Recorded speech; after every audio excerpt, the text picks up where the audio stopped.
everyone, I'm Nicholas Tutora. Welcome to a weekend edition of Tutora Time. Play ball!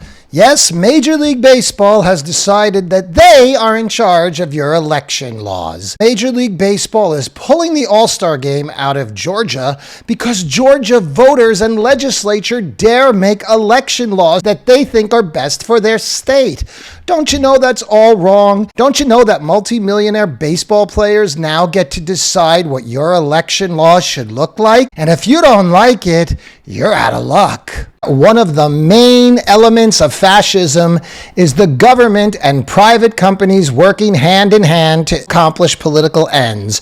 Yes, Joe Biden doesn't have to pass any laws. He just has to signal what to do to Major League Baseball and other industries, and they'll go right ahead and do it. Tony Clark is the executive director of the Major League Baseball Players Association. He said he would, quote, look forward to discussing moving the All-Star Game out of Atlanta because Georgia Governor Brian Kemp signed into law a bill passed by the Republican-led state legislature to overhaul how its state elections are run. I would strongly support them doing that. But don't worry, folks. Don't think that it's fascist. You're just imagining it. Major League Baseball players in the All-Star Game make $25,000 to play one baseball game that doesn't even count, and that you'll be sitting on the bench most of the time. And if you were the top vote getter for the All-Star Game, you get an additional $15,000. Folks, that's $40,000. That's more than many people make in a year. $25,000 is more than many people make in a year. But don't worry about it. The government is sending you a check for $1,400 to make up for it. Yes, pampered athletes who have no marketable skill other than throwing a baseball around are dictating to you how your election process is supposed to work. The baseball players are calling the shots, and I'm not talking about Babe Ruth pointing to center field where he's going to hit a home run. I look down at center field, I explained. I said, I'm going to hit the next pitch ball right past the flagpole. Well, good Lord, must have been with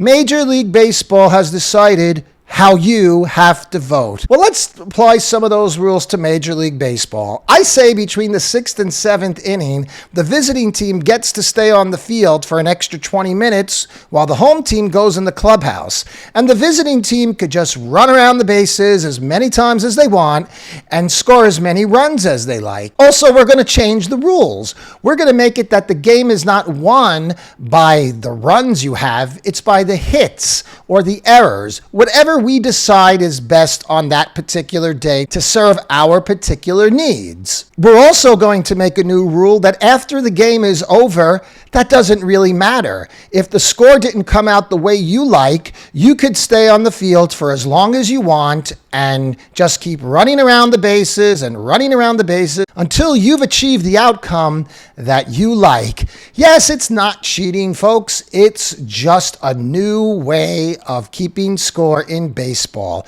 Forget about the way they've been doing it for over the last 100 years. That's so yesterday. It's 2021. And Major League Baseball also released another new rule that you don't have to show ID at the box office. So you could show up at the box office of any Major League Baseball team and give any name you like and no ID, and they'll give you the tickets. Make sure you jot down your team owner's name, because all you have to do is stand at the box office and say you're that person.